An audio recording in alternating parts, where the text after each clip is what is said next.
అందరికీ నమస్కారం అండి. సెషన్ 2లో మనం ఇప్పుడు ఉన్నామండి. సెషన్ 2లో ఫస్ట్ వీడియో కంప్లీట్ చేసాం, ఫస్ట్ టాపిక్ కంప్లీట్ చేసాం. పారిశుద్ధ్యము ఘన వ్యర్థాల నిర్వహణ కంప్లీట్ అయిపోయింది. ఈ వీడియోలో వచ్చేసరికి టాపిక్ ఏమిటంటే ఘన వ్యర్థాల నిర్వహణ గురించి తెలియజేసుకుంటాం. అలాగే ఎస్డబ్ల్యూపీసీ షెడ్యూల్ నిర్వహణ ఎలా కన్స్ట్రక్ట్ చేయాలి, ఎస్డబ్ల్యూపీ షెడ్యూల్లో తయారు చేసేటటువంటి ఓబరైజేషన్ లేకపోతే వర్మీ కంపోస్టు వీటన్నిటి గురించి ఒక స్పష్టమైనటువంటి అవగాహన ఈ సెషన్లో మీకు వస్తుంది. మీకు అలాగే ఇక్కడ డయాగ్రమాటిక్గా అంటే ఫోటోలు కూడా చక్కగా ఎగ్జిబిట్ చేస్తూ మీకు ఆ అంశాల గురించి వివరణ అయితే చక్కగా ఇవ్వబడుతుంది. తద్వారా మీ గ్రామాల్లో ఎస్డబ్ల్యూపీసీ షెడ్యూల్ ద్వారా వర్మీ కంపోస్టు అలాగే ఈ యొక్క ఘన వ్యర్థాల్లో తడి చెత్త పొడి చెత్త ఇలాంటి వాటిని సెగ్రిగేషన్ ఎలా చేయాలనేవి కూడా ఈ వీడియోలో మనం చూద్దాం. చూడండి, మనం ప్రతినిత్యం చేసేటటువంటి పనేనండి ఇది. ఒకసారి చూద్దాం. చూడండి, ఇదిగోండి ఘన వ్యర్థాల నిర్వహణ అనేది మనం ఈ టాపిక్లో నేర్చుకుంటామండి. అలాగే ఓబరైజేషన్ మెథడు, నెక్స్ట్ ప్లాస్టిక్ రోడ్స్ కూడా ఎలా వేస్తారు అనేది కూడా అది కొత్త కాన్సెప్ట్, దాన్ని కూడా చూద్దాం.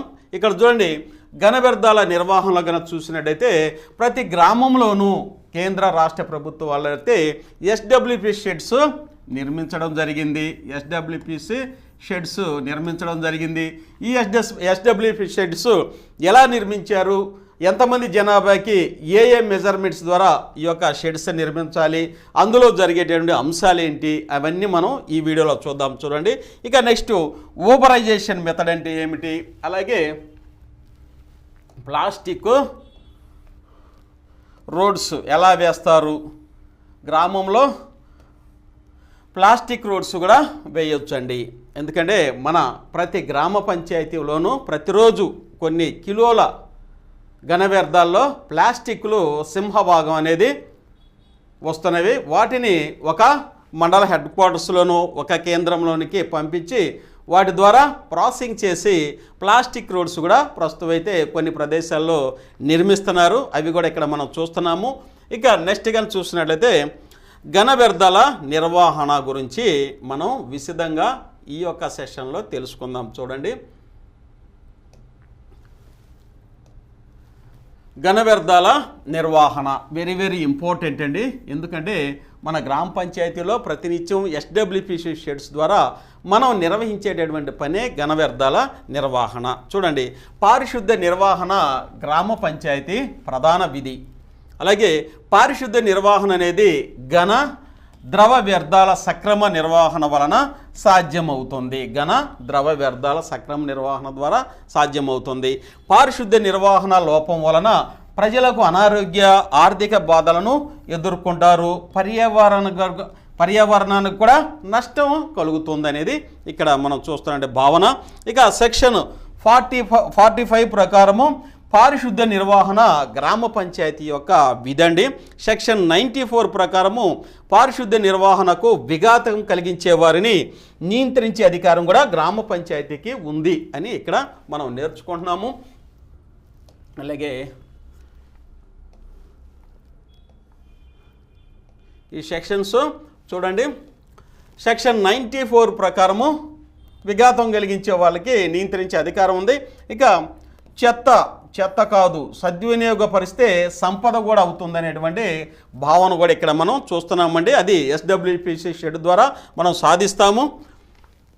ఇక ఇక్కడ ఈ భావనలు కనుక మనం చూస్తే మనం ఖచ్చితంగా ఇన్స్పిరేషన్ అనేది అవ్వడం గ్యారెంటీ అండి. ఘన వ్యర్థాల నిర్వహణ ఎలా చేస్తాం చూడండి, ఇక్కడ మంచి మంచి పిక్చర్స్తో ఫొటోస్తో మనకి ఇక్కడ చూపించడం ఎగ్జిబిట్ చేయడం జరుగుతుంది. అలా నిర్వహణ ఎలా చేయొచ్చో చక్కగా మీరు ఒక అరగంట గనక కాన్సన్ట్రేషన్ చేస్తే ఇవన్నీ మీకు అవగతమవుతుందండి. ఘన వ్యర్థాల నిర్వహణ, చెత్త నుండి సంపద తయారీ కేంద్రాలు అనేది ప్రతి గ్రామ పంచాయతీలోనూ నిర్మించడం జరిగింది. దాని మీద కూడా ఈ పేర్లు అయితే రాయడం జరిగింది. చెత్త నుండి సంపద తయారీ కేంద్రం, సాలిడ్ వెల్త్ ప్రాసెసింగ్ సెంటర్స్ అంటారు అనమాట. ఇలా అన్ని గ్రామ పంచాయతీల్లోనూ తయారు చేసుకున్నామండి. చెత్త నుండి సంపద సృష్టి కేంద్రాలు ఇవ్వండి. ఎందుకు సాలిడ్ వేస్ట్ మేనేజ్మెంట్ ఎందుకు అనేది ఇక్కడ మనం ఒకసారి చూద్దాం. చూడండి, గ్రామాల్లో పరిశుభ్రతను పెంచి ప్రజల ఆరోగ్యాన్ని కాపాడుతూ గ్రామ పంచాయతీలకు చెత్త నుండి అదనపు ఆదాయాన్ని పెంపొందించుకొనుటకు ఈ సాలిడ్ వేస్ట్ మేనేజ్మెంట్ అనేది ముఖ్యమైన కాన్సెప్ట్, భావనగా చెప్పించవచ్చు అన్నమాట. ఇక గ్రామ జనాభాని బట్టి ఈ యొక్క ఎస్డబ్ల్యూపీ షెడ్స్ ఎలా ఉండాలి, ఎంత స్థలము కావాలనేది ఇక్కడ కొన్ని మెజర్మెంట్స్ అయితే ఇచ్చారు. చూడండి, సూక్ష్మ రకం గ్రామ పంచాయతీల జనాభా 2000 వరకు ఉంటే 10 సెంట్లు ఉండాలండి. దానికి అయ్యే ఖర్చు ఎంత? 3,15,000. అలాగే చిన్న రకం వచ్చేసరికి 2001 నుంచి 5,000 మంది జనాభా ఉంటే 15 నుంచి 20 సెంట్ల వరకు ఉండాలి. ఇదిగోండి, 15 నుంచి 20 సెంట్ల వరకు ఉండాలి. 4,67,000 రూపాయలు ఖర్చు చేసే మొత్తము. ఇక మధ్యస్థము మీడియం కనుకైతే 5,001 నుంచి 9,000 మంది జనాభా ఉంటే 25 నుండి 40 సెంట్ల భూమి ఖచ్చితంగా సేకరించాలి. దానికి 7,97,000 రూపాయలు ఖర్చు చేయవచ్చు. ఇక పెద్ద రకం 9,000 నుండి ఆ పైన 10,000, 20,000 లేకపోతే 15,000 ఉండొచ్చు. ఆ యొక్క షెడ్స్ అయితే 40 నుండి 1 ఎకరం వరకు స్థలం అయితే ఉండాలి ఎస్డబ్ల్యూపీ షెడ్స్ కడతానికి. దానికి 9,66,000 రూపాయలు ఖర్చు చేసేటటువంటి ఆమోదం అయితే ఉంది. దానికి సంబంధించినటువంటి ఇక్కడ బ్లూ ప్రింట్ కూడా ఇవ్వడం అనేది జరిగింది. ఇక్కడ చూడండి, solid wealth processing centre for GP with population up to 2,000 వరకు ఉంటే ఈ యొక్క మెజర్మెంట్స్తో నిర్మించుకోమని మన ఇంజనీరింగ్ అసిస్టెంట్స్కి ఇవైతే పంపడం జరిగిందండి. ఇవి కూడా దీని మీద కూడా మనకి అవగాహన అయితే ఉండాలి. మన యొక్క వీడియో లెంత్ అయింది కాబట్టి ఇవన్నీ ఎక్స్ప్లెయిన్ చేస్తే ఇక్కడ మనకి అవసరం లేదు కాబట్టి బ్లూ ప్రింట్ కాబట్టి మన ఇంజనీరింగ్ అసిస్టెంట్ ఇంజనీరింగ్ డిపార్ట్మెంట్ వారు చూసుకుంటారు. ఇక మనం చేయాల్సిన పని ఏంటంటే గ్రామ పంచాయతీ పరంగా స్థల సేకరణ చేయాలి. మన గ్రామ పంచాయతీలో ఉన్న స్థలాన్ని పరిశీలించి ఒక తీర్మానం చేసి దాన్ని ఆమోదించి వీరికి అందించవలసి ఉంటుందన్నమాట. చూడండి, స్థల సేకరణ సద్దును చేయటం. ఇదిగోండి, ఇక్కడ ఎస్డబ్ల్యూ షెడ్ కడతానికి ఇదిగోండి స్థల సేకరణ చేస్తున్నారు. అట్లనే ఈ భూమి అంతకుముందు ఇలా ఎగుడు దిగుడుగా ఉంది. దీన్ని కూడా ఇక్కడ సద్దును చేపించి ఈ యొక్క షెడ్ నిర్మించడానికి చర్యలు తీసుకుంటున్నారు. ఇదిగోండి, ఎస్డబ్ల్యూపీసీ షెడ్ నిర్మాణం ఎలా చేయొచ్చు అంటే ఇక్కడ వచ్చేసరికి పిల్లర్స్ వేశారండి, పర్మనెంట్గా చేస్తున్నారు. కొంతమంది వచ్చేసరికి ఇక్కడ చూడండి మామూలుగా ఈ పిల్లర్స్ అయితే వేయటం జరిగింది. అలాగే కొంతమంది రేకులు వేస్తారు. ఇదిగోండి, రేకులు పెద్దదిగా వేస్తారు. కొంతమంది థ్యాచ్డ్ రూఫ్ అంటారనమాట. అంటే తాటి ఆకులతో లేకపోతే ఈత చెట్లు ఇది కొబ్బరి మట్టలతోనూ ఇలా వేసేటటువంటి ఎస్డబ్ల్యూ షెడ్స్ వచ్చేసరికి థ్యాచ్డ్ రూఫింగ్ అని కూడా అనవచ్చు. కింద పిల్లర్స్ వేసారు, లేకపోతే కొన్ని సందర్భం పిల్లర్సే గట్టిగా వేస్తారండి, లేకపోతే చుట్టూ ఈ యొక్క సిమెంటు దీన్ని కూడా లేకపోతే పైపులు కూడా నిర్మాణం చేస్తున్నారు. ఇప్పుడైతే డైరెక్ట్గా పిల్లర్స్ వేసేస్తున్నారండి, పిల్లర్స్ వేస్తున్నారు. పొడి చెత్త కుండీల నిర్మాణము ఎస్డబ్ల్యూ షెడ్స్ మనందరికీ అవగాహన ఉంది. మన గ్రామాల్లో ఉన్నాయి, చూసాము, నిర్మించేటప్పుడు చూసాము కాబట్టి అందరికి అవగాహన ఉంది. కాకపోతే ఇక్కడ పొడి చెత్త కుండీల నిర్మాణం ఎలా చేయాలి అనేది ఇక్కడ ఇచ్చారు. చూడండి, షెడ్డు లోపల ఒకవైపు కానీ లేదా షెడ్డు బయట పైన రేకుతో కూడిన విధంగానే 12 రకాల తొట్టెలను నిర్మించుకోవాలి. వీటిని 2.5 ఇంటూ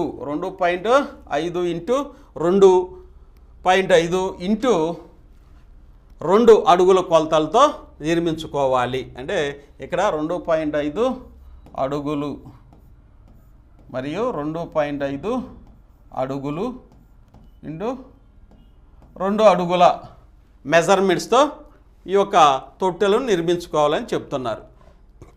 లేదా గ్రామంలో ఉత్పత్తి అవుతున్న పొడి చెత్తల ఆధారంగా కొలతలను కూడా పెంచుకోవచ్చు. గ్రామంలో సేకరించిన వివిధ రకాల పొడి చెత్తను కుండీలలో వేసుకొని నిండిన అనంతరం పెద్ద మొత్తంలో బేలుల క్రింద కట్టుకొని అమ్మకం జరుపుకోవాలి. తద్వారా గ్రామ పంచాయతీకి ఆదాయము సమకూర్చుకోవచ్చని చెప్తున్నారండి ఇక్కడ. అలానే మనం ఇక్కడ ఈ ఫొటోస్ కూడా ఎగ్జిబిట్ చేశారు, ఒకసారి చూడండి. మన ఎస్డబ్ల్యూపీసీ షెడ్లో కనుక చూస్తే ప్రతి డ్రై వేస్ట్కి అంటే అట్టలు, ఇదిగోండి ఇక్కడ కాగితాలు అవ్వచ్చు, అట్టలు అవ్వచ్చు, లేకపోతే ప్లాస్టిక్, రబ్బరు, వీటన్నిటికీ చిన్న చిన్న తొట్టెల్లాగా నిర్మిస్తాము. ఈ తొట్టెల్లో కనుక నిండితే ఒక బేల్లాగా తయారు చేసి అమ్మటానికైతే సిద్ధం చేస్తాం. ఇవి ఇక్కడ మనం చూస్తున్నాం డ్రై వేస్ట్ కుండీలు. ఇదిగోండి డ్రై వేస్ట్ కుండీలు అక్కడ చూసాం, ఇక్కడ కూడా నిర్మిస్తున్నారనమాట. ఇదిగోండి డ్రై వేస్ట్ కుండీలు, చిత్తు కాగితాలు, లేకపోతే ఇక్కడ అట్ట ముక్కలు, ఇంకా ప్లాస్టిక్ వస్తువులు, ఇలా మన ఎస్డబ్ల్యూ షెడ్స్లో మనం చూస్తున్నాము.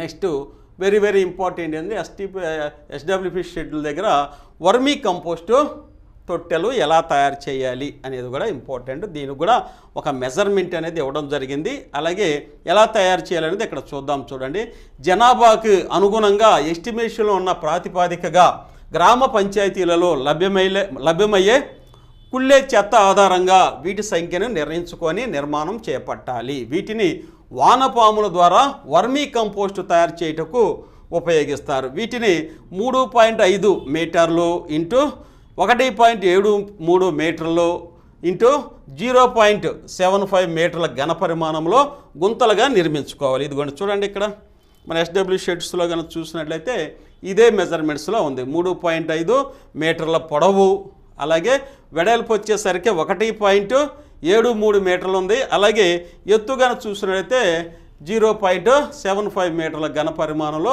ఈ యొక్క గుంటలైతే, ఈ యొక్క తొట్టెలైతే నిర్మించడం జరిగింది. ఇవి వర్మీ కంపోస్టు గుంటలని, మనకి తొట్టెలని చెప్పుకోవచ్చు. ఇది ఇక్కడ మనకి స్పష్టంగా కనిపిస్తున్నాయి. ఇక వర్మీ కంపోస్టు తొట్టెలు ఇవి కూడా ఇక్కడే చూడండి. ఇవి ఇక్కడ వీటికి వచ్చేసరికి చిన్న చిన్న హోల్స్ కూడా గాలి వచ్చే విధంగా తయారు చేయటం అనేది జరిగింది.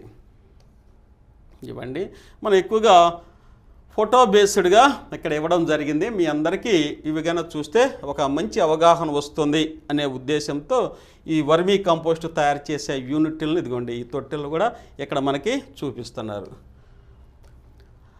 వర్మీ కంపోస్టు తయారు చేయాలి అంటే మనకి ఏమేం కావాలి అనేది ఇక్కడ కావాల్సిన వస్తువులు, సౌకర్యాలని ఇవ్వడం జరిగింది. ఇక డస్ట్బిన్స్ అండి. మనం గ్రామంలో ప్రతి ఇంటికి తడి చెత్త, పొడి చెత్త కలెక్ట్ చేయడానికి డస్ట్బిన్స్ ఇచ్చాము. అలాగే ట్రై సైకిల్స్ కూడా మన క్లాప్ మిత్రకి మరియు గ్రీన్ అంబాసిడర్లు కూడా ప్రభుత్వం వారు అందజేసినటువంటి ట్రై సైకిల్స్ కూడా మనం అందించాము. వాటితోనే వీరు గ్రామంలో ఈ యొక్క తడి చెత్త, పొడి చెత్తని కలెక్ట్ చేసి ఎస్డబ్ల్యూపీసీ షెడ్కు తీసుకొస్తున్నారు. వీరుగొండే క్లాప్ మిత్ర ఇది ప్రతి ఇంటి నుంచి తడి చెత్త, పొడి చెత్తని కలెక్ట్ చేస్తున్నారండి క్లాప్ మిత్రాలు. వీరుగొండి ఇక ఎస్డబ్ల్యూపీ షెడ్ దగ్గర ఖచ్చితంగా వాచ్మెన్కి ప్రత్యేకంగా ఒక గది ఉండాలి. అట్లనే షెడ్ మిత్రగా ఎవరిని కూడా అపాయింట్మెంట్ చేయవలసి ఉంటుంది. ఇదిగోండి వారికి ఖచ్చితంగా వాచ్మెన్కి ఇదిగోండి ఒక గది ఉండాలి. ఒక గది ఉందండి. వారికి బాత్రూము మరియు బాత్రూమ్ లెట్రిన్ సౌకర్యంతో పాటు మంచినీటి పంపు కూడా వేయాలి. కరెంట్ అయితే ఖచ్చితంగా మనం ప్రొవైడ్ చేయవలసినటువంటి అంశాల్లో ఇవి ముఖ్యమైనవండి. ఇక పంచాయతీ మొబలైజర్ ఆరో రిపోర్టర్, ఇదిగోండి పంచాయతీ మొబలైజర్ రిపోర్టర్ని కూడా పెట్టుకోవాలి. ఇక వీరు వచ్చేసరికి ప్రతి 2500 నుంచి 3000 కుటుంబాలకు ఒకరి చొప్పున లేదా ప్రతి ముగ్గురికి గ్రీన్ అంబాసిడర్లకు ఒకరి చొప్పున గ్రామ పంచాయతీ మొబలైజర్లను వార్డు మెంబర్ల నుంచి కానీ ఫీల్డ్ ఇన్స్ట్రక్టర్ల నుంచి కానీ నియమించుకోవాలి. వీరికి ఒక సైకిల్ని అందించాలి. ఇదిగోండి సైకిల్ని అందించారు. వీరు గ్రామ పంచాయతీ మొత్తం తిరుగుతూ ఎక్కడ చెత్త కనపడినా సంబంధిత గ్రీన్ అంబాసిడర్కి తెలియజేసి తొలగించే ఏర్పాట్లు అయితే మొబలైజర్ చేస్తూ ఉంటారు. ఇక వార్డు కమిటీల ఏర్పాటు కూడా చూసుకోవాలన్నమాట. గ్రామ పంచాయతీలో పారిశుద్ధ్య నిర్వహణ, సాలిడ్ వెల్త్ ప్రాసెసింగ్ సెంటర్లో సమర్థవంతంగా నడవాలన్నా, పరిశుభ్రమైన పంచాయతీలుగా రూపుదిద్దుకోవాలన్నా ప్రజల భాగస్వామ్యము, ప్రజాప్రతినిధుల భాగస్వామ్యం తప్పనిసరి అని మనందరికీ తెలుసండి. దీని కొరకు మనం వార్డు స్థాయిలో వార్డు కమిటీలను ఏర్పాటు చేసుకోవాలి. ఆ వార్డులో ఉండే వార్డు సభ్యుడు, ఆ వార్డులో ఉండే స్వయం సహాయక సంఘ సభ్యురాలు మరియు ఆ వార్డులో ఉండే ఒక యాక్టివ్ మెంబరు దీనిలో సభ్యులుగా ఉంటారు. వీరు పారిశుద్ధ్యపరంగా సారథ్యం వహిస్తూ పర్యవేక్షణ చేస్తారు. ఇది వార్డు కమిటీల భాగస్వామ్యం వారు ఏర్పాటు చేసుకుంటే మనకి ఇంకా మంచిది. ఫీల్డ్ ఇన్స్ట్రక్టర్, ఇదిగోండి ఫీల్డ్ ఇన్స్ట్రక్టర్స్ కూడా ఉంటారు. స్వచ్ఛాగ్రహీస్ కూడా ట్రైనింగ్ టు హౌస్ హోల్డ్స్ అన్న వేస్ట్ సెగ్రిగేషన్. ఇప్పుడు వేస్ట్ మొత్తాన్ని తీసుకొచ్చి అందులో తడి చెత్త ఏది, పొడి చెత్త ఏది అంటే వీటిని అక్కడ ప్రజలకి అవగాహన చేసేటువంటి వాళ్ళని ఫీల్డ్ ఇన్స్ట్రక్టర్స్ అంటారండి. ఫీల్డ్ ఇన్స్ట్రక్టర్స్ అండి.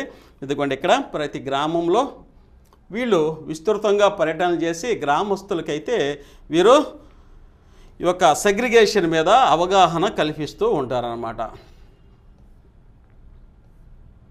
నెక్స్ట్ ఎస్డబ్ల్యూపీ షెడ్కి విద్యుత్తు, ఇదిగోండి విద్యుత్తు, టాయిలెట్ సౌకర్యం కూడా ఖచ్చితంగా కల్పించాలండి. ప్రభుత్వం కూడా చెప్తున్నటువంటి ముఖ్యమైనటువంటి అంశం అన్నమాట. నీటి సౌకర్యం కూడా ఎస్డబ్ల్యూపీ షెడ్కి కల్పించాలి. ఇదిగోండి నీటి సౌకర్యం, ఇక్కడ మోటార్ అయితే వేశారు, అక్కడ హ్యాండ్ పంపు వేయటం జరిగింది. ఖచ్చితంగా మంచినీరు సౌకర్యం ఉండాలి. ఖచ్చితంగా ఎస్డబ్ల్యూపీ షెడ్కి ఫెన్సింగ్ ఉండాలి, గేటు కూడా ఉండాలి. ఫెన్సింగు, గేటు, చుట్టూ ఫెన్సింగ్ ఉండాలి. ఇదిగోండి ఫెన్సింగు, గేటు కూడా ఉండాలన్నమాట. ఇదిగోండి షెడ్డు. ఇక జాతీయ నాయకుల విగ్రహాలను కూడా ఏర్పాటు చేసుకుంటే మంచిదని జాతీయ నాయకుల విగ్రహాలు కూడా ఎస్డబ్ల్యూపీ షెడ్స్లో ఏర్పాటు చేయటం అనేది జరిగింది. చూడండి ఇది ఎస్డబ్ల్యూపీ షెడ్ అండి. పైన కూడా క్రీపర్స్ని పెంచడం ద్వారా ఎక్కువ చల్లదనంగా ఉంటుందనేసి మన ఉన్నతాధికారులు కూడా పలుసార్లు మనకు చెప్పి ఉండారండి. ఇక తడి చెత్త పొడి చెత్తల విధానం గురించి తెలియజేసుకుందాం. చూడండి, అగ్గిపుల్ల సబ్బు బిళ్ళ కావు ఏవి కవితకి అనర్హమని శ్రీశ్రీ గారు అన్నారు. అక్కడి నుంచి మనం కనుక వస్తే ఇదిగోండి తడి చెత్తకి ఎలాంటి వాటిని వాడాలి, పొడి చెత్తకి ఎలాంటి వాటిని వాడాలనేవి, తడి చెత్త ఏ కేటగిరీ కింద వస్తాయో, ఏవి తడి చెత్తగా మనం పరిగణిస్తామో చూడండి. పశువుల పేడ, పశుగ్రాసము, పండ్లు, కూరగాయలు, మిగిలిన అన్నము, ఎండిన ఆకులు, కొబ్బరి పీచు, చెరుకు పిప్పి, ఎండిన గడ్డి, ఎండిన పూలు, మాంస పదార్థాలు, పనికిరాని సీపురులు, కాచిన టీ, కాఫీ పొడి, చనిపోయిన చిన్న కీటకములు లేదా పురుగులు, ఇవన్నీ తడి చెత్త అన్నమాట. భూమిలో కలిసిపోయేటటువంటి కుళ్ళింపజేసే స్వభావం ఉన్నవి.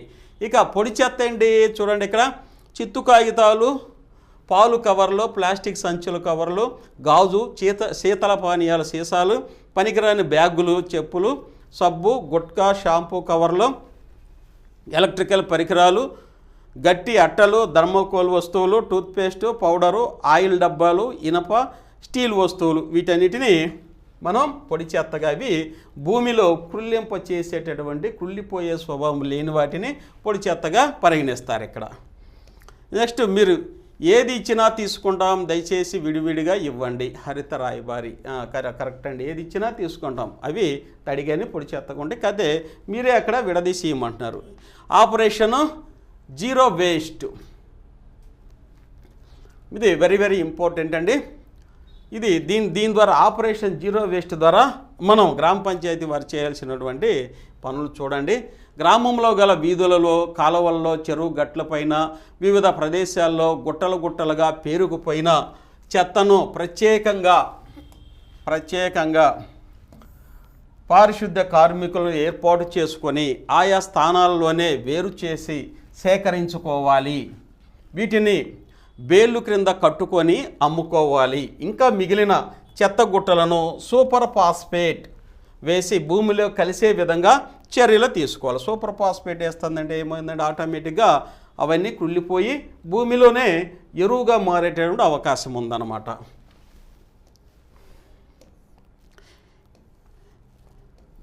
ఈ విధంగా వీధులలో, కాలువల్లో, బహిరంగ ప్రదేశాల్లో ఎక్కడ కూడా పేపర్లు, పాలిథిన్ కవర్లు, వివిధ రకాల చెత్త లేకుండా క్లీన్గా కనిపించేటట్లుగా చేసే విధానాన్ని ఆపరేషన్ జీరో వేస్ట్ విధానం అని అంటారనమాట. అంటే గ్రామం మొత్తం క్లీన్గా చేయటం అన్నమాట. ఇక ఆపరేషను జీరో వేస్ట్లో కనుక చూసినట్టయితే గ్రామంలో చూడండి ఇవన్నీ వేస్ట్ అనమాట. ఈ వేస్ట్ని మనం ఆపరేషను జీరో వేస్ట్ అనేది చూస్తున్నామండి. ఈ యొక్క పిక్చర్స్ చూస్తున్నట్లయితే చూడండి, భారీ ఎత్తున ఉన్నటువంటి ఈ యొక్క చెత్త చెదారాలని, తడి చెత్త పొడి చెత్తను మొత్తం తరలిస్తున్నారు. గ్రామంలో ఏ విధమైనటువంటి చెత్త అనేది లేకుండా చేయటమే ఆపరేషన్ జీరో వేస్ట్. నెక్స్ట్ ఓబరైజేషన్ విధానము, ఇది వెరీ వెరీ ఇంపార్టెంట్. చూడండి ఒకసారి ఓబరైజేషన్ విధానం అంటే ఏమిటి అనేది చూద్దాం. చూడండి, తక్కువ ఖర్చుతో ప్రత్యామ్నాయ విధానాలతో పెద్ద ఎత్తున వ్యాపార ధోరణిలో చేయు నిర్వహణ విధానాన్ని ఊబరైజేషన్ విధానం అంటారు. తడి చెత్త తక్కువ మొత్తంలో గ్రామం నుంచి రావడం, ఎస్డబ్ల్యూపీసీ నిలకడను నిరాఘాటంగా కొనసాగించడానికి, అలాగే వీధులలో పేడ, గడ్డి వంటివి శుభ్రతకి అడ్డంకి కావడం వంటి కారణాల రీత్యా మరియు పెద్ద మొత్తంలో వర్మీ ఎరువు తయారీ చేసి రైతులకు అందించాల్సిన అవసరం రీత్యా ఊబరైజేషన్ విధానాన్ని గ్రహించడం జరిగింది. ఊబరైజేషన్ విధానంలో తక్కువ ఖర్చుతో పెద్ద ఎత్తున వ్యాపార ధోరణిలో మనం తయారు చేస్తూ ఉంటాం. వర్మీ కంపోస్ట్ కానీ ఇవన్నీ దీన్ని ఊబరైజేషన్ విధానం అంటారు. ఈ విధానంలో పెద్ద ఎత్తున పేడతో కూడిన గడ్డిని రైతుల నుండి సేకరిస్తారు. సేకరించిన అనంతరం వాటిని నాడెప్ కంపోస్ట్ విధానంలో వానపాముల ద్వారా వర్మీ ఎరువుని తయారు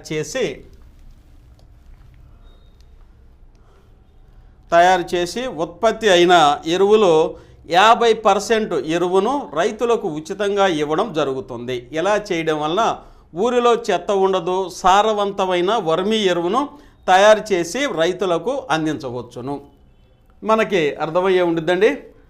గ్రామంలో వేస్ట్గా ఉన్నటువంటి పేడ లేకపోతే పేడతో కూడిన చెత్తని రైతులు గనక తీసుకెళ్ళి ఎస్డబ్ల్యూ షెడ్యూల్లో గనక అందిస్తే దాని నుంచి వర్మీ కంపోస్ట్ ఎరువును తయారు చేసి తయారైనటువంటి దానిలో 50% రైతులకి తిరిగి ఇవ్వడం జరిగింది. మిగతా 50% రైతులకు అమ్మి గ్రామ పంచాయతీకి జమ చేయడం జరుగుతుంది. కాబట్టి ఊబరైజేషన్ మెథడ్ అనేది తక్కువ ఖర్చుతో వ్యాపార ధోరణితో ఎక్కువ మొత్తంలో వర్మీ కంపోస్ట్ని ఎరువుల్ని తయారు చేసేటువంటి పద్ధతి ఊబరైజేషన్ పద్ధతి.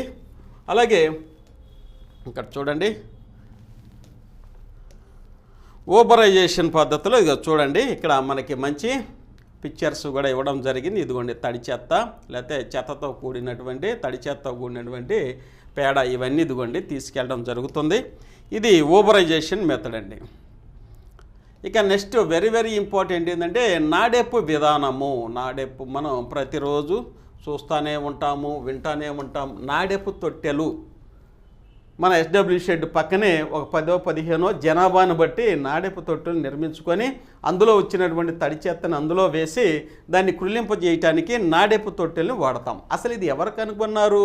ఈ నాడెపు తొట్టెలు అనే పేరు ఎందుకు వచ్చిందంటే ఈ యొక్క మ్యాటర్ కానీ చదివితే మనకు అర్థమవుతుంది. మొట్టమొదటిసారిగా నాడెపు తొట్టెలను తయారు చేసింది ఎవరంటే శ్రీ ఎన్డి పండు రీపాండే గారు దీన్ని తయారు చేశారండి. నాడెపు విధానాన్ని మొదటిసారిగా నాడెపు కాకాగా పేరుగాంచిన గాంధేయవాదైన శ్రీ ఎన్డి పండరి పాండే అనే రైతు మొదటిసారిగా ఈ విధానాన్ని అనుసరించారు.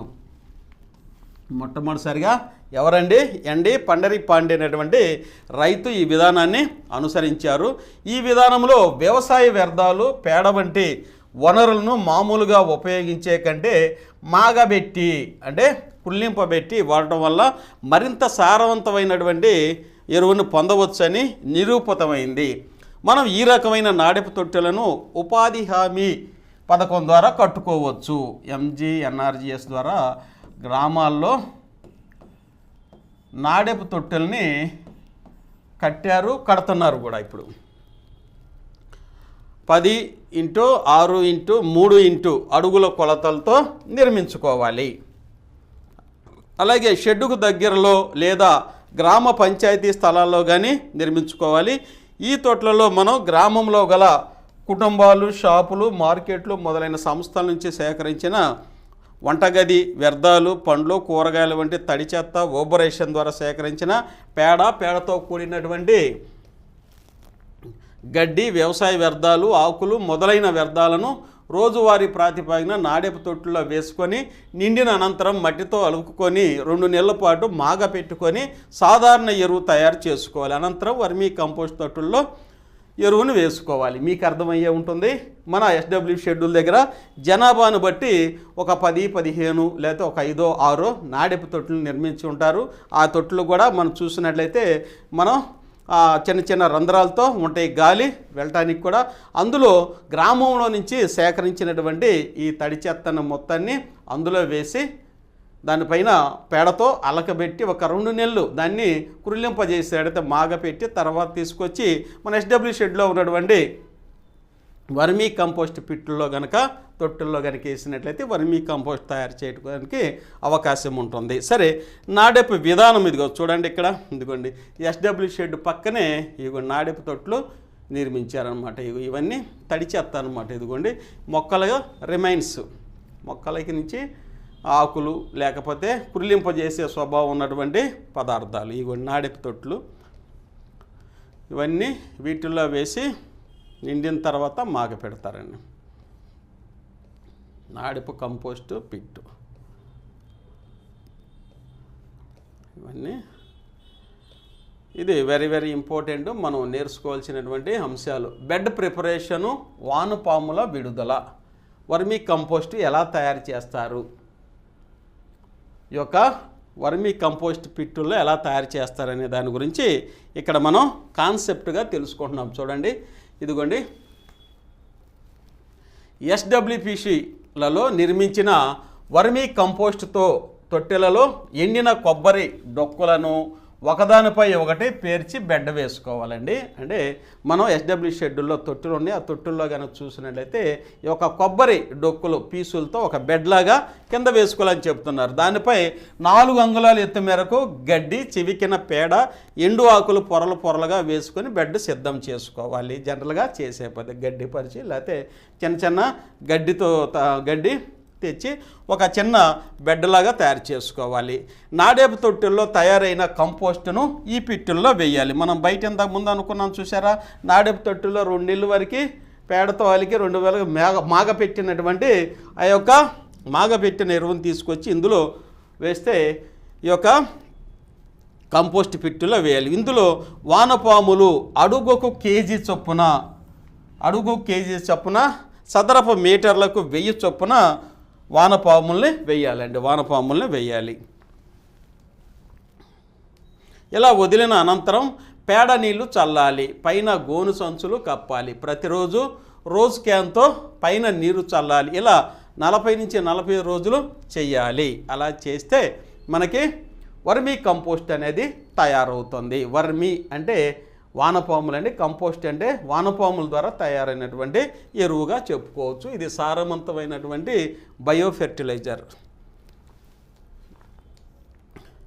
ఎరువు తయారీ మార్కెటింగ్. చెత్త అంతా కాఫీ పొడి రంగులోకి మారుద్దండి. ఇప్పుడు మనం వర్మీ కంపోస్ట్ పిట్టుల్లో ఉన్నటువంటి ఈ యొక్క చెత్త అంతా కాఫీ పొడి రంగులోకి మారిందంటే అది వర్మీ కంపోస్ట్గా మారినట్టుగా మనకు అర్థమవుతుంది. అప్పుడు నీరు చల్లడం ఆపివేయాలి. వర్మీ తొట్టెలో ఎరువుని శంఖము ఆకారంలో పోగు చేయాలి. ఆ తర్వాత టార్పాలిన్ పట్టాపై ఆ ఎరువు పోసి పలుసుగా ఆరనివ్వాలి. జల్లిడ పట్టి అందులో వచ్చిన పిల్లలను వేరే తొట్టిలో వేసుకోవాలి. వానపాముల పిల్లలను వేరే తొట్టిలో వేసుకోవాలి. ఓబరైజేషన్ ద్వారా పేడ ఇచ్చిన రైతులకు వాటా ఇచ్చి మిగిలినది సంచులలో కుట్టి బరువు, తయారీ తేదీ వేయాలి. మార్కెటింగ్ కోసం మార్కెట్ చేసుకోవాలి. 1 కేజీ వర్మీ కంపోస్టుకు నాణ్యతా పరీక్ష కూడా చేయాలి. ఇది వర్మీ కంపోస్టు తయారు చేసేటటువంటి విధానము. అలాగే మనం రెండో రోజులో వచ్చేసరికి మనం ఈ యొక్క ఎస్డబ్ల్యూ షెడ్యూల్ కూడా క్షేత్రస్థాయి పరిశీలన చేస్తాం కాబట్టి అక్కడ కూడా మీరు పరిశీలించవచ్చు. అందుకే మీకు ముందు ఇక్కడైతే సబ్జెక్టు చెప్పడం అనేది జరుగుతుంది. ఇక bed preparation vermi compost true అనమాట. తొట్టిల్లో ఎలా తయారు చేస్తారు, ఇదిగోండి బెడ్ ప్రిపరేషన్ ఎలా తయారు చేస్తున్నారో చూడండి. ఇక్కడ ఇదిగోండి కొబ్బరి డొక్కులు అనమాట, కొబ్బరి పీసులు వేసి దానిపైన ఇదిగో చిన్న చిన్న చెత్త వేసి తయారు చేశారు. ఇది అక్కడ నాడెపు తొట్టుల్లో ఉన్నదాన్ని తీసుకొచ్చి తొట్టుల్లో వేయటం అనేది జరిగింది. పైన ఒక కవర్ గోను సంచులను కూడా కప్పి నీళ్ళు అయితే చల్లుతున్నారు. ఆ తర్వాత వర్మీ కంపోస్ట్ ఇదిగో తయారైంది చూడండి. హార్వెస్టింగ్ వర్మీ కంపోస్ట్ ఇదిగోండి మనం చెప్పుకున్నట్టుగా ఇగోండి శంఖం ఆకారంలో నిలబెట్టి వీటిని తీసుకొచ్చి టార్పాలిన్ పట్టాల మీద ఆరబెట్టారు. కాఫీ పొడి రంగులో వస్తే అది మంచి వర్మీ కంపోస్టు. తయారైన దాంట్లో 50% పేడ చెత్త ఇచ్చినటువంటి రైతులకి ఇచ్చి 50% మార్కెటింగ్ చేసుకోవాలని చెప్తున్నారు. ఇదిగోండి జల్లెడ పట్టి వానపాములు తిరిగి మళ్ళీ కొత్త వాటిలో వేసుకోవాలన్నమాట. ఇది మంచి ఎరువు అండి, పంటలు చక్కగా పండుతాయి. పేడ ఎరువు మంచిదే. ఇదిగోండి వర్మీ ఎరువు మహా మంచిది. వర్మీ కంపోస్టు ఎరువు వల్ల వాడటం వల్ల లాభాలు. ఇదిగోండి సాధారణ సేంద్రియ ఎరువుల కన్నా దీనిలో 2 పోషకాలు ఉంటాయి. దీని ద్వారా మొక్కలకు దృఢమైన శక్తి, వేరు వ్యవస్థ ఏర్పడుతుంది. ఇది నేలను గుల్లగా చేసి గాలి ఆడేలా చేస్తుంది, భూసారాన్ని పెంచుతుంది, భూమిపై తేమ నిలవుండి మల్చింగ్గా ఉపయోగపడుతుంది. నాణ్యమైన పంట దిగుబడులు లభిస్తాయి. ఈ ఎరువులో స్థూల పోషకాలైన నత్రజని, భాస్వరం, పొటాషియం, సూక్ష్మ పోషకాలైన ఇనుము, జింకు, కాపరు, మ్యాంగనీస్, సిల్వర్, మెగ్నీషియం, విటమిన్లు, హార్మోన్లు, కీటోన్లు, ఎంజైమ్లు ఉండటం వల్ల మొక్క సమగ్ర పెరుగుదలకు ఉపయోగపడుతుంది. వర్మీ కంపోస్టు భూమిలో సేంద్రియ కర్బనం పెరుగుతుంది, కార్బన్ కంటెంట్ పెరుగుతుంది. పండ్ల మొక్కలు, పూల మొక్కలు, కూరగాయల పంటల్లో పంట నాణ్యత పెరుగుతుంది. అంతేకాక నిల్వ సామర్థ్యం కూడా పెరుగుతుంది, ఆరోగ్యాన్ని కాపాడుతుంది. ఇది వర్మీ కంపోస్ట్ వల్ల ఉపయోగాలు. ఇదిగోండి ఇక్కడ చూడండి ఎరువు, వర్మీ కంపోస్ట్ ఎరువుని వేస్తున్నారు. వర్మీ కంపోస్టు ఇదిగోండి ఇక్కడ మనం డయాగ్రామాటిక్గా చూస్తే ఇదిగోండి వర్మీ కంపోస్ట్. ఓకేనా, ఇవన్నీ వర్మీ కంపోస్ట్కి సంబంధించినటువంటి వివరణలండి. See difference with chemical free warming castings. ఇదిగోండి ఇక్కడ కనుక మనం చూసినట్లయితే అన్ట్రీటెడ్ అట్లా treated with chemical fertiliser, chemicals అనమాట.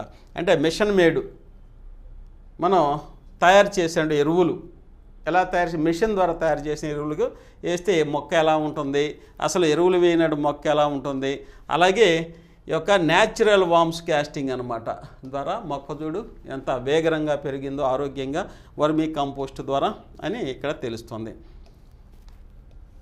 వర్మీ కంపోస్ట్తో భూమికి బలం, రైతుకు లాభం. ఇదిగోండి వర్మీ కంపోస్ట్ ఎరువులు వాడటం వల్ల మొక్కలు చూడండి ఎంత ఏపుగా పెరిగినాయో, నర్సరీల్లో కావచ్చు, అలాగే మనం ఇంట్లో టెర్రస్ అగ్రికల్చర్ టెర్రస్ ఫార్మింగ్ చేస్తూ ఉంటారు. ఇదిగోండి గార్డెనింగ్ చేసే వాళ్ళు కూడా ఎక్కువ మంది వర్మీ కంపోస్టు వాడుతూ ఉంటారండి. ఇదిగో వానపాములు చూడండి ఎలా ఉన్నాయో, వీటి ద్వారా మనకి మంచి పంట దిగుబడి అనేది వస్తుంది. ఇంప్రూవ్డ్ బయోడైవర్సిటీ కూడా పెరిగిద్ది. కెమికల్ ఫెర్టిలైజర్ వేయటం ద్వారా ఏంటంటే ఇవి మిగతా మిత్ర పురుగులు కూడా చనిపోయేటువంటి అవకాశము ఉంటుంది. ఇంకా వర్మీ కంపోస్ట్ మార్కెటింగ్, మనం ఫెర్టిలైజర్స్ దగ్గర చూసినట్లయితే వర్మీ కంపోస్ట్ కూడా ప్రస్తుతం సేల్ చేస్తున్నారండి. ఇదిగోండి ఇది ఆరోగ్యకరమైనటువంటి మొక్కలను పెంచడానికి ఉపయోగపడుతుంది వర్మీ కంపోస్ట్. ఇదిగోండి మార్కెటింగ్ నెట్ వైట్ 450 25 కేజీలు. ఇవ్వండి ఇవన్నీ మీరు ఖాళీగా ఉన్నప్పుడు ఇవి కూడా చూసుకోవచ్చు అన్నమాట. వర్మీ కంపోస్ట్ వినియోగం మరియు మార్కెటింగ్. వర్మీ కంపోస్ట్ ప్యాకింగ్ అనంతరం తయారైన ఎరువులో 50% ఇచ్చేస్తామండి. ఓపరైజేషన్లో భాగంగా పేడను సేకరించే రైతులకు ఇస్తాము. మిగిలిన ఎరువును స్థానికంగా అమ్ముకోవచ్చు లేదా మార్కెట్ ద్వారా కానీ లేదా ఆన్లైన్ మార్గాలైన అమెజాన్, ఫ్లిప్కార్ట్, OLX ద్వారాను మరియు అసిస్టెంట్ ప్రోగ్రామ్ మేనేజర్ వెలుగువారి ఆధ్వర్యంలో నడుస్తున్న అవెన్యూ ప్లాంటేషన్ కొరకు కానీ అమ్మకం జరుపుకోవచ్చును. మన నాతవరం గ్రామ పంచాయతీ నుండి 50 టన్నుల కంపోస్ట్ ఎరువు తయారు చేసి ఏపీ మార్కెట్కి 29 టన్నులు, MGNRS అవెన్యూ ప్లాంటేషన్కి 8 టన్నులు, వినియోగదారులకు 8 టన్నులను మరియు రైతులకు ఇవ్వడం జరిగినది. ఈ విధంగా గ్రామ పంచాయతీకి వర్మీ కంపోస్ట్గా అమ్మకం ద్వారా ఆదాయం సమకూర్చుకోవడం అనేది జరిగింది. నిజంగా హర్షించదగ్గటువంటి విషయం అండి. ఇదిగోండి వర్మీ కంపోస్టు నాతవరం గ్రామ పంచాయతీ వారు తయారు చేశారు, అలాగే మార్కెట్ ద్వారా అమ్మి ఉన్నారు. వర్మీ ఎరువు ప్రామాణికాలు. కేంద్ర వ్యవసాయ శాఖ వారి బయో ఫెర్టిలైజర్ మరియు ఆర్గానిక్ ఫెర్టిలైజర్ కంట్రోల్ ఆర్డర్ 1985 ప్రకారము క్రింది ప్రామాణికాలనే ఉండాలి. వర్మీ కంపోస్ట్కి తేమ శాతము -15 నుండి 20% ఉండాలి. రంగు ముదురు గోధుమ రంగు నుండి నలుపు వరకు ఉండాలి. దుర్వాసన అనేది రాకూడదు. పరిమాణం అనేది 4 మిల్లీమీటర్ల జల్లితో జల్లిస్తే 90% ఎరువు జల్లించబడాలి. అలాగే సాంద్రత 1 గ్రాము వర్మి ఎరువు 0.7 నుండి 0.9 క్యూబిక్ సెంటీమీటర్లు సాంద్రత ఉండాలి. సేంద్రియ కర్బన శాతం బరువుపై సుమారు 18% ఉండాలండి. ఫాస్ఫేట్ వచ్చేసరికి శాతం ఏంటంటే బరువుపై కనీసం 0.8 ఉండాలి. అలాగే పొటాషియం వచ్చేసరికి కనీసం 0.8 ఉండవలసి ఉంటుంది. వర్మీ కంపోస్ట్ ఎరువు విశిష్టతలు. వర్మీ కంపోస్ట్ ఎరువులో సాధారణ ఎరువు కంటే 4 రెట్లు అధిక పోషకాలు ఉంటవి. తాజా వానపాము విసర్జనలో నైట్రోజన్ 5 రెట్లు, ఫాస్ఫేట్ 7 రెట్లు. ఎందుకండి నైట్రోజన్ మన పొలాలకు చాలా అవసరం, 5 రెట్లు ఉంటుందంట. ఫాస్ఫేట్ 7 రెట్లు ఉంటుంది. పొటాష్ 11 రెట్లు అధికంగా ఉండును. అలాగే సూక్ష్మ పోషకాలైనటువంటి మాంగనీస్, జింక్, కాపర్, బోరాన్ పుష్కలంగా లభ్యం అవుతాయండి. వర్మీ కంపోస్ట్లో భూమిని గుల్లపరిచేది ఇంకా పోరస్గా చేస్తుందండి. అలాగే గాలిని ఏరేషన్ నింపుతుంది. నీటిని పట్టి ఉంచే స్వభావాన్ని, నీటి పారుదలకు డ్రైనేజీకి అలాను పెంచుతుంది. నేల గట్టి పడకుండా మెత్తగా ఉంచేటట్లు చేస్తుంది. భూమిలో తేమ శాతం పెంచి నీటి వినియోగాన్ని తగ్గిస్తుంది. లవణాల కరుగుదలను తగ్గిస్తుంది. అయాన్ల మార్పిడి సామర్థ్యాన్ని పెంచుతుంది. కలుపు పెరుగుదలను నివారిస్తుంది. అలాగే విత్తనాలు మొలకెత్తే రేటును, పండ్ల రుచిని పెంచుతుంది. వర్మీ కంపోస్టులో అధికంగా వివిధ రకాల సూక్ష్మజీవులు ఉంటాయి. ముఖ్యంగా ఫంగై, యాక్టినోమైసిటిస్, అజెడోబ్యాక్టర్, రైజోబియం, నైట్రోబ్యాక్టర్, ఫాస్ఫేట్ ఇవన్నీ చాలా అవసరం అండి. మొక్కల పెరుగుదలకి ఇవన్నీ చాలా అవసరము. రైజోబియం మొక్కల వేడిలో ఉంటాయి అనేసి మనం చదువుకున్నాం. నైట్రోబ్యాక్టర్, ఫాస్ఫేట్ కరిగించే బ్యాక్టీరియాలు అధికంగా అనగా 10⁻10 కంటే అధికంగా ఉంటుంది. ఇవి మొక్కల వృద్ధిని నియంత్రణకారులుగా పనిచేస్తాయి. అనగా ఆక్సిజన్లో, జిబ్బరెలిన్లో, సైటోకైనిన్లో, ఎథిలిన్లో, యాస్కారిక్ యాసిడ్లను ఉత్పత్తి చేస్తాయి. వృద్ధి కారకాలుగా తోడ్పడతాయి అన్నమాట. వర్మీ కంపోస్ట్ ఎరువులో అధికంగా హ్యూమిక్ యాసిడ్లు ఉంటాయి. దీనివల్ల వేర్ల పారగమ్యత పెరిగి వేరు వ్యవస్థ పెరుగుదలను ప్రోత్సహిస్తుంది. వర్మీ కంపోస్ట్ ఎరువు వ్యాధి కారకాలు లేని, ఫ్రీ ఆఫ్ ప్యాథోజెన్స్, విషరసాయనాలు లేని ఎరువు.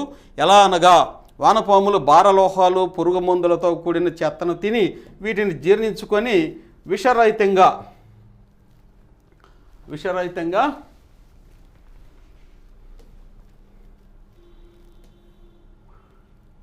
డీటాక్సిఫైయింగ్ చేసి ఎరువును విసర్జిస్తుంది.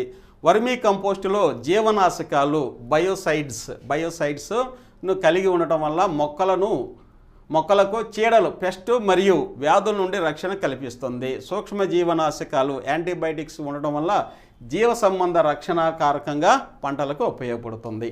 ఇది వెరీ వెరీ ఇంపార్టెంట్ అండి. ఇవన్నీ ఒకసారి మీరు ఖాళీగా ఉన్నప్పుడు మరలా కూడా ఇవి చూసుకోవచ్చు అనమాట. వర్మీ పోషకాలు, వర్మీ కంపోస్ట్లో ఉండే పోషకాల వివరాలు కూడా ఒకసారి చూద్దామండి. ఆర్గానిక్ కార్బన్ వచ్చేసరికి 11.6 ఉంటుందండి, 11.6 ఉంటుంది, ఎక్కువ ఉంటుంది. నైట్రోజన్ వచ్చేసరికి 1.06% ఉంటుంది. ఫాస్ఫరస్ 0.6% ఉంది. పొటాషియం వచ్చేసరికి 0.44%, కాల్షియం 4.4%, మెగ్నీషియం 0.33%, సోడియం వచ్చేసరికి 0.1% ఉంటుందండి. ఇక జింకు 0.06%, కాపర్ 0.003%, ఐరన్ 0.76%, అలాగే మ్యాంగనీస్ వచ్చేసరికి -0.11% అనేది ఉంటుంది. ఇక పరికరాలు, ఇవన్నీ వర్మీ కంపోస్ట్ తయారు చేయాలన్నా SWPC షెడ్యూల్లో కావాల్సిన పరికరాలు ఏంటి అనేది ఇక్కడ అన్నీ మనం చూస్తామండి. బొగ్గుపార, దిమ్మిస, తవుగల అంటే బొరిగ అంటారు, రోజ్ క్యాన్ వాటర్ క్యాన్ అంటారు, ముల్లపార, పంజో, గుణపము, ఇంకా పైసా, జల్లెడ, ఇసుక జల్లెడ, గోను సంచి, నార సంచి ఇవన్నీ SWPC షెడ్యూల్లో వర్మీ కంపోస్ట్ తయారు చేయడానికి కావాల్సినటువంటి పరికరాలు. చూడండి ఇవన్నీ. రికార్డులు, కాన్స్టిట్యూషన్ రిజిస్టర్ ఉండాలి, టూల్స్ అండ్ ప్లాంట్స్ రిజిస్టర్ కూడా ఉండాలి. SWPC cash book, attendance registers, visitors register, vermicompost, stock sale register, పొడి చెత్త అమ్ముకొని register, at a glance register, పశుపక్షాదాల సంస్కార వాటిక, నిర్వహించిన జంతువుల తేదీలతో సహా కూడిన రిజిస్టరు, నోటిఫైడ్ కలెక్షను, సేలు, అద్దెలు తెలుపు రిజిస్టరు, హాజరు పట్టిక. ఇక కట్టర్ అండి, షడ్డర్ అంటారు. మన గ్రామంలో ఎన్నో ప్లాస్టిక్ వస్తువులు అనేవి మన ఎస్డబ్ల్యూపీసీ షెడ్కు వస్తాయండి. ఈ యొక్క ప్లాస్టిక్ షెడ్డర్లో గనక వాటిని వేయటం ద్వారా చిన్న చిన్న ముక్కలుగా వాటిని ఏర్పాటు చేసి వాటిని మిగతా చోట అమ్మవచ్చు అండి. ఇవి మండలానికి 1-2 ఎస్డబ్ల్యూ షెడ్స్లో ఉంటాయి. అవన్నీ మనకు దొరికినటువంటి అంటే మన ఎస్డబ్ల్యూ షెడ్కి వచ్చినటువంటి ఈ ప్లాస్టిక్స్ అన్నీ అక్కడ పంపొచ్చు అండి. తద్వారా షెడ్డర్లో వేసేసి వాటిని చిన్న చిన్న ముక్కలు చేసి ప్లాస్టిక్ రూట్స్ కూడా తయారు చేస్తారు. చిన్న చిన్న ముక్కలుగా తయారు చేస్తారండి. అలాగే పాలిథిన్ కట్టరు, క్లీనర్, ప్లాస్టిక్ కట్టరు, షెడ్డర్ కమ్ము, గ్లాస్ పలవనైజర్ వీటిలో వేసినప్పుడు కూడా ప్లాస్టిక్ కానీ లేకపోతే ఈ యొక్క రబ్బర్ కానీ చిన్న చిన్న ముక్కలుగా కత్తిరించి అవి రోడ్ల నిర్మాణంలో ఉపయోగించడానికి పనికి వస్తాయి ఈ యొక్క యంత్రాల ద్వారా. ఇవి కొన్ని ఎస్డబ్ల్యూ షెడ్స్లో ఉంటాయి, అంటే పెద్ద వాటిల్లో ఉంటాయి. మనం అక్కడికైనా తీసుకెళ్ళచ్చు, లేకపోతే పెద్ద వాటిల్లో ఉంటే అక్కడైనా మనం చేసుకోవచ్చు అన్నమాట. ఇవి 60 మైక్రాన్ల కంటే మందం కలిగిన ప్లాస్టిక్, గ్లాస్ వంటి వస్తువులను ముక్కలుగా చేయడానికి ఈ యంత్రాన్ని ఉపయోగిస్తారు. గ్రామంలో దొరికే గాజు వస్తువులు, వాటర్ బాటిల్ వంటివి ఈ యంత్రం ద్వారా ముక్కలుగా చేసుకుంటాము. ఈ ముక్కలను రీసైక్లింగ్ పరిశ్రమలో, గాజు పరిశ్రమలో ముడి పదార్థాలుగా ఉపయోగించుకోవచ్చును. అలాగే వీటిని రవాణా కూడా సులభతరంగా ఉంటుందని చెప్తున్నారు. ఇక నెక్స్ట్ వెరీ ఇంపార్టెంట్ అంటే ఇన్సిరేటర్ అనేది ఇక్కడ ప్రతి ఎస్డబ్ల్యూ షెడ్లో ఇన్సిరేటర్ అనేది ఉండాలి. ఇదిగోండి, ఇది ఇన్సిరేటర్ అండి. ఇట్లా ఇన్సిరేటర్ అనేది చూడండి. ఇది ఇన్సిరేటర్ యొక్క ఉపయోగం ఏంటంటే ఈ నాప్కిన్స్ని దహనం చేయటానికి, కాల్చివేయడానికి ఈ యొక్క ఇన్సిరేటర్స్ అనేవి ఉంటాయండి. ఖచ్చితంగా స్త్రీలు వాడేటటువంటి నాప్కిన్స్ వీటన్నిటిని ఇన్సిరేటర్స్లోను, లేకపోతే ఎక్కువ అపాయకరమైనటువంటి గుడ్డలు వీటిని ఇన్సిరేటర్స్లో కాల్చివేస్తారు. కాబట్టి ప్రతి ఎస్డబ్ల్యూ షెడ్లో వీటిని జాగ్రత్తగా అమర్చవలసి ఉంటుంది.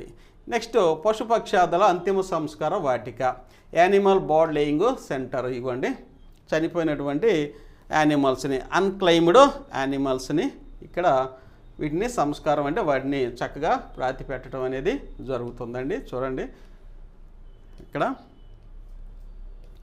Notified collection add. గ్రామాల్లో సాధారణ చెత్తతో పాటు కొన్ని ప్రత్యేకమైన వ్యర్థాలు, ఇంధనాలు ఉత్పత్తి అవడం జరుగుతుంది. వీటిని ఆయా ప్రదేశాల్లో ఉండడం వల్ల పారిశుద్ధ్యం లక్ష్యాలను చేరలేము. కావున ఇలాంటి వనరులను నిల్వ కొరకు ప్రత్యేక కేంద్రం ఏర్పాటు చేసుకోవాలి. ఉదాహరణకు రంప పొట్టు, వరివొక, బొగ్గు, బూడిద, కొబ్బరి బొండాలు, కొబ్బరి డొక్కలు, కొబ్బరి పీచు, తాటిపండ్లు, బిల్డింగ్ మెటీరియల్, డెబ్రిస్, ఇతర వ్యవసాయ పదార్థాలు, వ్యవసాయ వ్యర్థాలు వంటి వాటిని గ్రామంలో కాకుండా ఈ కేంద్రాల్లో నిల్వ చేసుకోవచ్చును. స్వంత స్థలం లేని వారు అద్దె ప్రాతిపదికన ఈ స్థలంలో నిల్వ చేసుకోవటం, ఎవరికి చెందిన వాటిని తిరిగి అమ్మకం ద్వారా గ్రామ పంచాయతీకి ఆదాయం సమకూర్చుకోవచ్చు అని చెప్తున్నారన్నమాట. నెక్స్ట్ పొడి చెత్త అమ్మకం. అదిగోండి పొడి చెత్త అమ్మకం. ఇదన్నీ పొడి చెత్త అండి. అట్ట ముక్కలు లేకపోతే ఈ ప్లాస్టిక్ ఇవన్నీ పొడి చెత్త అనమాట. వీటన్నిటిని రబ్బర్లు వీటన్నిటిని అమ్మేసుకోవచ్చు. తద్వారా గ్రామ పంచాయతీకి ఆదాయం అనేది వస్తుంది. ఇక నెక్స్ట్ ఇవ్వండి. ఇక్కడ మనం చూస్తున్న అంశం ఏంటంటే ఎస్డబ్ల్యూ షెడ్ జనరల్గా ఇక్కడికి వస్తే దుర్గంధము లేకపోతే భరించలేనటువంటి వాసన వస్తుంది అనేటటువంటి భ్రమ అయితే ఉంటుంది గ్రామస్తులు. ఎందుకంటే గ్రామంలో ఉన్నటువంటి తడి చెత్త, పొడి చెత్త మొత్తం తీసుకొచ్చి షెడ్యూలో వేస్తారు. కాబట్టి ఇక్కడ అపరిశుభ్రమైనటువంటి వాతావరణం నెలకొంటుంది అనేది గ్రామస్తుల భావన. దానిని తొలగించడం కోసం ఇక్కడ ఉన్నటువంటి అధికారులు, అనధికారులు అందరూ కలిసి భోజనం చేస్తారని. వాస్తవంగా ఎస్డబ్ల్యూ షెడ్లో వాసన అనేది రాదు, ఎందుకంటే వర్మీ కంపోస్ట్ తయారు చేస్తారు.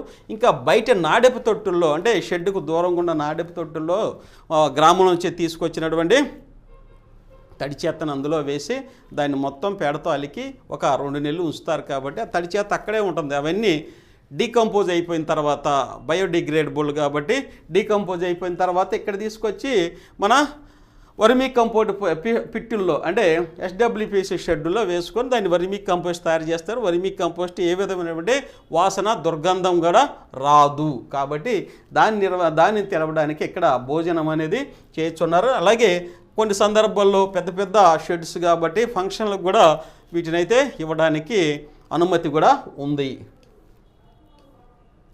Zero waste panchayati project zero waste panchayati project అండి. ఇది ఆంధ్రప్రదేశ్లోనూ ప్రారంభించారు. దీని యొక్క ముఖ్య ఉద్దేశం ఏంటో చూద్దాం. చూడండి, 50 మైక్రాన్ల కన్నా తక్కువ మందం ఉన్న ప్లాస్టిక్ వేస్ట్ వినియోగం చేసుకోవాలి.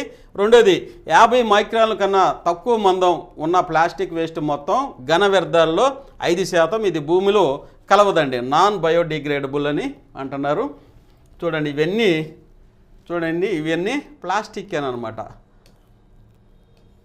ప్లాస్టిక్ వేస్ట్ని తగలబెట్టడం వల్ల పర్యావరణానికి ఎంతో హానికరము. ముఖ్యంగా పశువులు ఎక్కువగా అనారోగ్యానికి గురవుతున్నాయి. ఇలాంటి ప్లాస్టిక్తో రోడ్లు వేసే విధానాన్ని కూడా ప్రభుత్వం కనిపెట్టిందండి. దాన్ని ఏదో చూద్దాం. చూడండి, ప్రతి 100 కేజీల తారుకు 8 నుండి 10 కేజీల 8 నుంచి 10% ప్లాస్టిక్ని ష్రెడ్డెడ్ పాలిథిన్ కవర్స్ ఉపయోగిస్తారంట. మనం ఇంతకుముందు చూసాము, గ్రామాల్లో దొరికినటువంటి ప్లాస్టిక్ రబ్బర్లని షెడ్డర్లో వేసేసి చిన్న చిన్న ముక్కలు చేశారు. అవి రోడ్లు వేయటానికి ఇక్కడికైతే తరలిస్తారు. కాబట్టి 100 కేజీల తారికి 8 నుంచి 10 కేజీల వరకు ప్లాస్టిక్ని కలపడం ద్వారా రోడ్డు అయితే వేయడం జరిగింది. ఈ ప్లాస్టిక్ ముక్కలు ష్రెడ్డెడ్ పాలిథిన్ కవర్స్ను వేడి మిక్సింగ్ ప్లాంట్ల్లో తారు మెటల్ చిప్స్తో కలిపి వేసి బాగా కలుపుతారు. ఈ మిక్సింగ్ ప్రక్రియలో 150 నుండి 160 డిగ్రీల వేడి వద్ద ప్లాస్టిక్ కరిగి వాటితో కలిసిపోతుంది. ఈ మిక్సర్తో రోడ్డు వేస్తారు. 800 కేజీల ప్లాస్టిక్తో 1 కిలోమీటర్ రోడ్డు వేస్తారు. ప్లాస్టిక్ బాటిళ్ళ ముక్కలను రోడ్లకి వాడలేరు, ఎందుకంటే మిక్సింగ్ ప్లాంట్లోనికి వేడికి ఆ ముక్కలు కరగవు. అందుకే పాలిథిన్ కవర్ల ముక్కలు మాత్రమే వాడతారు. ఆ రోడ్డు ట్రాఫిక్ను బట్టి రోడ్డు జీవితకాలము 2 ఏళ్ళు, 5 నుంచి 7 ఏళ్ళ వరకు పెరుగుతుంది. జనరల్గా రోడ్డు జీవితకాలం 2 సంవత్సరాలు చెప్పుకుంటారు. ఈ ప్లాస్టిక్ కనుక వాడితే 5 నుంచి 7 ఏళ్ళ వరకు ఉంటుంది. ఎందుకంటే రోడ్డు అనేది పగలకుండా వాటికి నెరువులు రాకుండా ప్లాస్టిక్ కూడా కాపాడుతుంది అన్నమాట. ఇక నెక్స్ట్ డస్ట్ రిమూవింగ్ మిషన్. చూడండి, ప్లాస్టిక్ షెడ్డర్. ఇదిగోండి, ఈ ప్లాస్టిక్ ఇందులో వేస్తే చిన్న చిన్న ముక్కలుగా చేస్తుంది అనమాట. 8 mm సైజు షెడ్డెడ్ పీస్. చూడు ఎలా ఉందో. కేంద్ర రాష్ట్ర ప్రభుత్వాల ప్రోత్సాహకాలు. సేకరించిన ప్లాస్టిక్ వేస్ట్ను ప్రాసెసింగ్ చేసే సౌకర్యాన్ని మన రాష్ట్రంలో డివిజన్ స్థాయిలో 1 చొప్పున ఏర్పాటు చేయడం అనేది మన రాష్ట్ర ప్రభుత్వ విధానం ప్రకారము ప్లాస్టిక్ వేస్ట్ను కలెక్షన్ సెంటర్ల సమీప గ్రామ పంచాయతీలు, చెత్త ఏరుకునే వాళ్ళు, గ్రామ పంచాయతీ ప్రజల నుంచి 20 రూపాయలకి అంటే కేజీ అనమాట, ఒక 20 రూపాయలకి మరియు 30 రూపాయలకి వితౌట్ ట్రాన్స్పోర్ట్ కొనుగోలు చేయవచ్చు అనమాట. ఇక రోడ్ల నిర్మాణంలో ప్లాస్టిక్ వినియోగాన్ని ఒక విధానంగా కేంద్ర రాష్ట్ర ప్రభుత్వాలు చేపట్టాయి. కేజీ ఒక్కింటికి 40 రూపాయల చొప్పున R&B వంటి ఇంజనీరింగ్ డిపార్ట్మెంట్లు, మున్సిపాలిటీలు కొంటున్నాయి అన్నమాట. మనం ఇప్పుడే చెప్పుకున్నాం. ఇక వేస్ట్ ప్లాస్టిక్ను రోడ్లు వేయటకు ఉపయోగించడం వలన కలుగు ప్రయోజనాలు ఏంటి? Very very important. చూడండి, ప్లాస్టిక్ వ్యర్థాలను తారుతో కలిపి రోడ్లు వేయడానికి ఉపయోగించవచ్చని ప్రయోగశాలలో నిరూపితమైనది. తారుతో కలిపి ప్లాస్టిక్ను ఉపయోగించడం వల్ల రోడ్లు నాణ్యత, మన్నిక, జీవితకాలం పెరుగుతుంది. వర్షాలకు రోడ్డు త్వరగా పాడైపోదు. నీరు నిలిచిన ప్లాస్టిక్ వల్ల రోడ్డు పాడవదు. రోడ్డు మంచి దృఢంగా ఉంటుంది. ప్లాస్టిక్ లీచింగ్ జరగదు.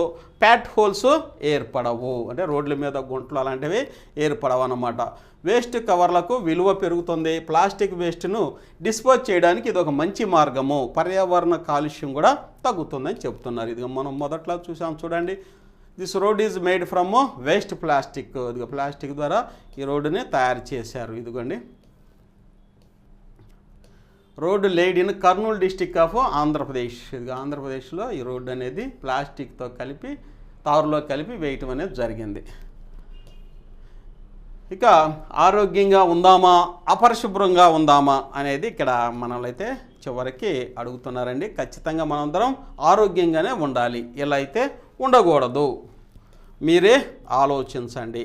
ఎనీ క్వశ్చన్స్ అనేవి కూడా ఇవ్వడం జరిగింది. ఇక ఈ కార్యక్రమాన్ని ఈటీసీ బాపట్ల వారైతే మనకు అందించారండి. వాళ్ళందరికీ వీడియో ముఖంగా వాళ్ళందరికీ ధన్యవాదాలు తెలియజేస్తూ ఈ కార్యక్రమం, ఈ సెషను ఇంతటితో కంప్లీట్ అయింది. ఓర్పుగా సహనంగా ఉన్నందుకు మరొకసారి మన దుగ్గిరాల మండల ప్రజాపరిషత్ తరఫున మీ అందరికీ ధన్యవాదాలు తెలియజేస్తాను. Thank you.